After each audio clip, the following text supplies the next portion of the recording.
My Lord, as a younger generation in the struggle, we sing the songs those who came before us sang to put ourselves in the position they were before. And like we said, our songs are not in any way meant to engage in any literal engagement. They are songs for that purpose of the revolution, not to attack anyone.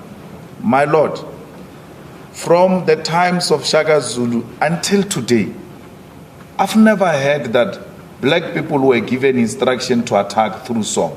I'm still to wait for example where the masses of our people were given an instruction through song to go and attack.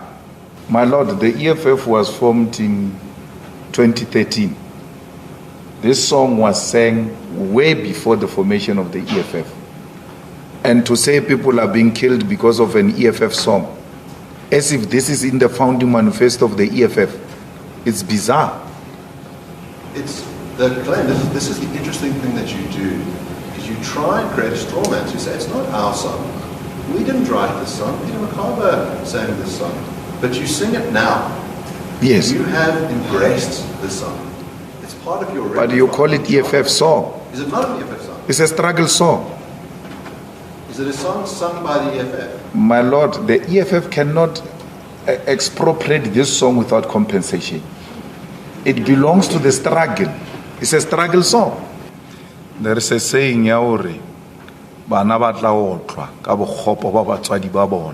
when you steal a car and you pass over the car to the stolen car to your children, it makes that child a criminal as well, because it's in possession of stolen goods. And that child passes that car, or doesn't even pass that car. He sells that car to go and buy another car with the money of stolen goods. It remains a stolen good, the property you bought with the money stolen, got from a stolen goods. You are in possession of stolen property. Return it, please. Your parents have left you a very bad name, and don't blame it on us. But I asked a question earlier. Reparations are paid. I'd like to stop you right there. Why I have the name that I have is that my grandparents fled Nazi Germany and sought refuge in South Africa in the 30s to avoid extermination. Now the witness has brought up my name, and I will use the opportunity to respond to I never brought your name. I never brought your name. I've never brought your name. I've never brought Oppenheimer's name. I don't even know his name. I don't know. I've never, my Lord, called him by name. I've always referred to him as you, and I clarified it that I'm referring to a client. When I say your name, I mean them as white people. Your parents have left you a bad name. So that is the context I'm using it. So please, if you are going to be a legal representative, you are going to have to reduce yourself from this case as an individual.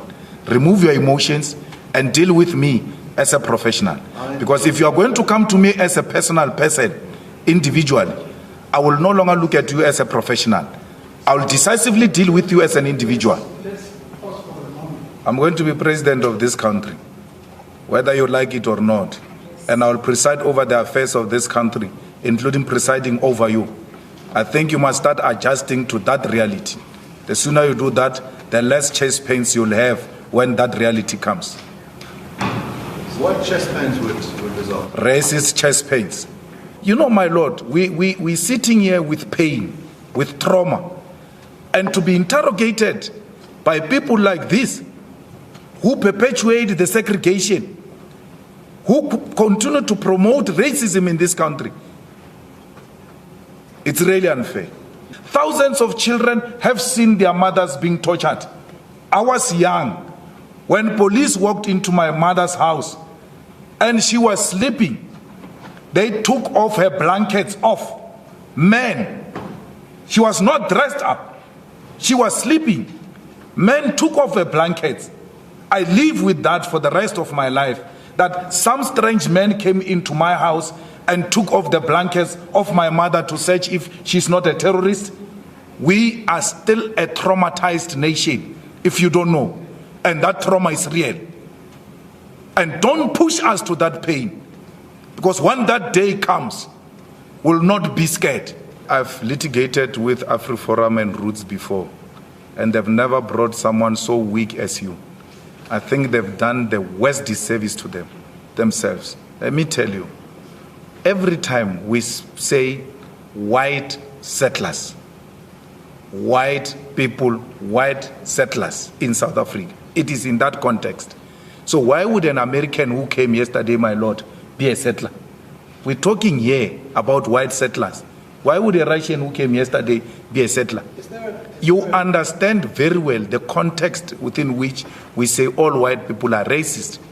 It is in relation to the struggle of liberation in South Africa against apartheid system that benefited all white people. So who is a white settler? All those who came here to come and conquer South Africa and take the land from our people. When? Are white settlers. When? Since 1652. Up until when? Up until we took our freedom, political freedom in 1994. White settlers is everyone from 1652 up until the time of political power. Is that 1994? Yes, 1994. Now I'm asking you about people after that date. Those who inherit the property stolen from us are criminals.